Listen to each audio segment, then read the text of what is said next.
cited as root cause. The National Chief launches campaign to eradicate First Nations poverty in the context of a comprehensive national anti-poverty strategy. Peoples of this continent are forced to live.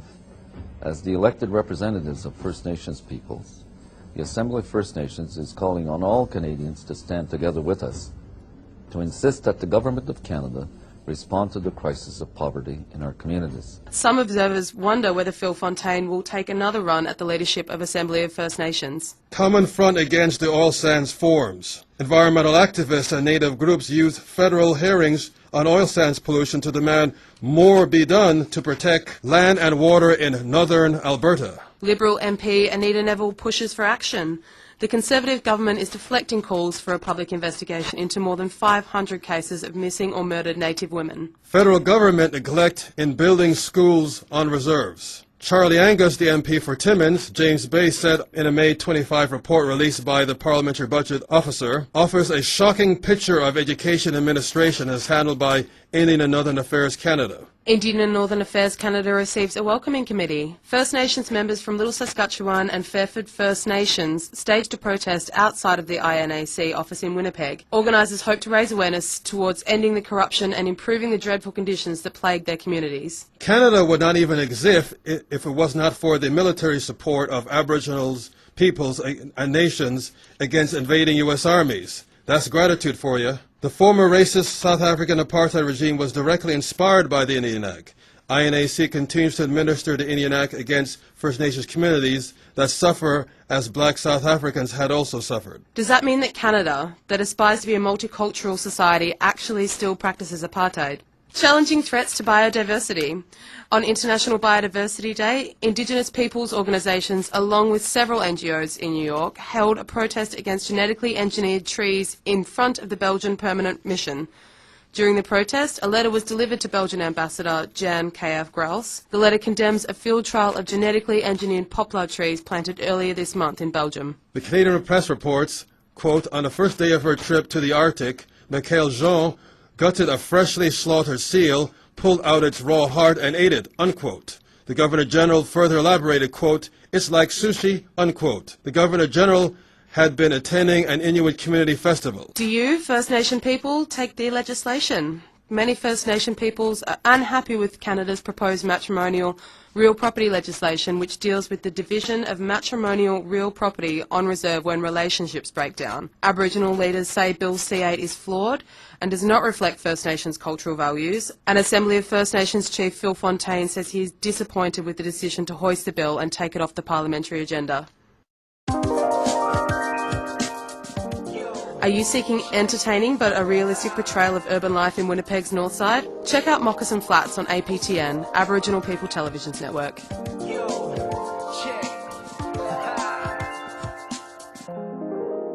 Now it's time to check in with Jaja, keeping a critical eye on what's going on from south of the border. Take it away, Jaja, from our U.S. Bureau. Hey, this is Jaja, coming to you with the International News Blitz from Brooklyn, New York. On May 27, 2009. Today, the U.S. Secretary of Homeland Security, Janet Napolitano, said, I know that the 9/11 terrorists did not cross the Canadian border. Napolitano told reporters, referring to an earlier misstatement used to justify the increased security at the United States northern frontier. It's always a game with them. First, they want to add security to increase FEMA, but in actuality, they want to open the borders for their NAFTA agreement and create the North American Trade Alliance with America, Canada, and Mexico. So that's the whole endgame with them. Also, on the health front, the Doctors Association calls for a moratorium on GMO foods. Genetically modified foods pose a serious health risk, and they call for an end of all the food. Genetically modified corn is linked with infertility. The flour is linked with autoimmune diseases and Crohn's. GM soy is linked with cancer. And the Canadian population for the past 10 years has been the first guinea pigs of genetically modified foods. Out of the United States, the Supreme Court ruled that we are losing our right to an attorney while being interrogated by police. The Supreme Court overturned a long-standing ruling that stopped police from initiating questions unless the defendant's lawyer was present. A move that'll make it much easier for prosecutors to interrogate suspects. That means you do not have a right to an attorney. You cannot declare, I have the right to remain silent. It's totally a new world order all the way.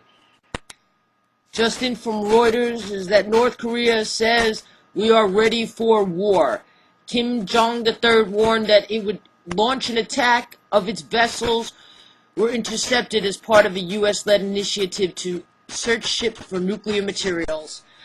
Also, Brzezinski said earlier tonight on PBS that the United States needs to rely on its allies, but thinks that China will be an ally in the interception of this Napoleonic infantile invade.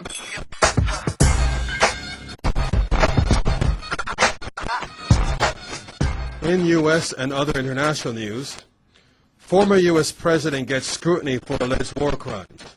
Lawyers against the war demand that former U.S. President George W. Bush be prevented from entering Canada on May 29. This legal claim is based on provisions of the Immigration and Refugee Protection Act. The Facebook effect isn't anything sacred anymore. Dr. McCullough documents large corporations seeking to patent yours and other human DNA and the DNA of animals for commercial profit. The war on freedoms? MSNBC's Rachel Maddow exposes how the Obama administration seeks to criminalize your thoughts. There may be a number of people who cannot be prosecuted for past crimes, in some cases because evidence may be tainted, but who nonetheless pose a threat to the security of the United States. Obama seeks to pursue the power to jail persons without trial for an indefinite period of time who may commit a crime in the future. And in other news, group seeks to rename George Orwell's book from 1984 to 2009. Iraq's decaying infrastructure results in open canals of wastewater and return of cholera. This is occurring as corporate commercial profits associated with water privatisation soars. Speaking of water rights, here at home, the Council of Canadians and Mining Watch Canada has released a report of a looming freshwater crisis. The Council has been active in seeking to raise public consciousness over water rights. Many Aboriginal communities continue to suffer denial from basic access to clean drinking water as a result of exploitative environmental policies. But south of the border, it is good to know that there are US politicians pursuing general social responsibility, though At least on property taxes. Detroit City Councilwoman pays only $68 in property taxes a year on her very large, very nice house because city records have shown it is a vacant lot for a decade. But she still wants you to know she pays her taxes in full. The Kennedys. Bobby Kennedy's son poised to enter race for Obama's old Senate seat. Bonus. Current seat warmer Ronald Burris has raised a whopping $845 for his own campaign. Another one of Obama's promises of change bites the dust. The Obama administration decides to maintain don't ask, don't tell. Gays and lesbians in the US continue to face expulsion. Drunks don't make the best companions on an airplane.